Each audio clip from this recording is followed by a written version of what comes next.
판검사의 법리 왜곡을 처벌할 수 있도록 한 법 왜곡죄가 국회 본회의를 통과했습니다. 당 안팎에서 위헌성 논란이 계속 제기되자 더불어민주당은 본회의 상정 1시간 전에 의원총회를 열고 법안을 수정했습니다. 형사 사건에 한하여 적용하고 각 코에 대한 명확성을 추가하여 위헌 소지를 최소화하는 방향으로 수정이 되었다는 말씀. 단순 문구 수정이 아닌 법 조항을 대폭 수정한 건데 의원총회에서는 찬반 의견이 엇갈렸습니다. 정청래 대표는 난상 토론이 어려워 미안하다며 의견 일치가 안 되면 당론으로 하는 게 좋다고 말한 걸로 알려졌습니다. 한 초선 의원은 본회의장에 가기 직전 갑자기 손을 들라고 해서 내용을 잘 모르고 투표했다고 말했고, 언제든지 그 상임위와 상관없이 그냥 의총에다가 정책위가 수정을 내고 당론 채택하자 이렇게 해버릴 수가 있는 상황이라. 반면 또 다른 초선 의원은 법사위가 독단적으로 움직이고 강성 의원들 위주로 법안을 몰아가서 결국 직전에 다른 의견이 나온 것이라고 지적했습니다. 작년 12월에도 민주당은 내란전담 재판부 설치법과 정보통신망법 개정안을 위헌 소지를 없애기 위해 본회의 직전 일부 수정했다가 국회의장에게 쓴소리를 들었습니다. 법사위 의결을 거쳐 본회의에 부의된 법률안이 불안정성 논란으로 본회의에서 수정되는 것은 몹시 나쁜 전례입니다. 전문가들은 상임위와 법사위를 통과한 법안인 만큼 졸속 수정에 신중해야 한다고 지적합니다. 신중한 검토가 필요한데 그렇게 본회의에서 일방적으로 수정안을 급하게 내는 것은 굉장히 문제적 소지가 있다고 생각합니다. 한편 법 왜곡죄 원안 통과를 주장하던 민주당 김용민 의원과 법사위원장 추미애 의원은 표결에 불참했고 곽상원 의원은 반대표를 던졌습니다. MBC 뉴스 김상훈입니다. 더불어민주당이 추진하는 사법개혁 3법 가운데 첫 번째로 법 왜곡죄가 본회의에 상정됐습니다. 법 왜곡죄는 검사나 판사가 부당한 목적으로 법리를 의도적으로 왜곡한 경우 10년 이하의 징역에 처할 수 있도록 한 건데, 민주당은 직위원 판사가 구속기간을 날이 아닌 시간으로 계산해 윤석열 전 대통령에 대한 구속을 취소한 사례가 대표적인 법 왜곡이라고 보고 있습니다. 하지만 당내에서조차 일부 조항에 위헌 소지가 있다는 우려와 함께 사법부가 기존 판례를 변경할 수 없다는 비판이 이어지자 본회의 상정 직전 급하게 수정안을 마련했습니다.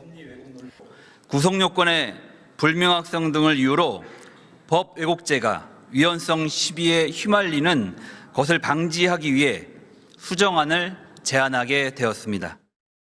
원안과 달리 형사사건에만 한정해 법 왜곡죄를 적용하도록 했고, 법령 해석이 합리적 범위에서 이루어졌다면 재량권을 인정하는 문구를 추가했습니다. 특히 논리나 경험칙에 현저히 반하여 사실을 인정한 경우처럼 지나치게 모호한 조항은 삭제했습니다. 법사위 여당 간사인 김용민 의원은 법사위와 논의도 없이 수정됐다며 반발했습니다.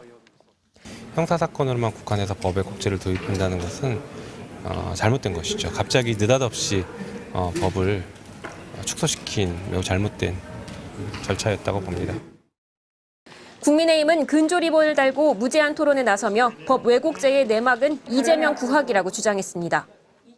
사법개혁이라는 달콤한 명분으로 지금 우리 대한민국은 서서히 독재 국가의 길로 가고 있습니다. 민주당은 법 왜곡죄에 이어 재판소원법과 대법관 증언법을 본회의에서 차례로 처리해 사법개혁을 마무리한다는 계획입니다. MBC 뉴스 장슬기입니다. 각 지역 법원장들이 급하게 소집된 회의는 5시간 가까이 진행됐습니다. 법률안에 대한 수기 과정에서 재판을 담당하는 사법부의 의견이 반영될 필요가 있습니다. 결론은 여당의 사법개혁 3법 추진에 대한 심각한 유감이었습니다.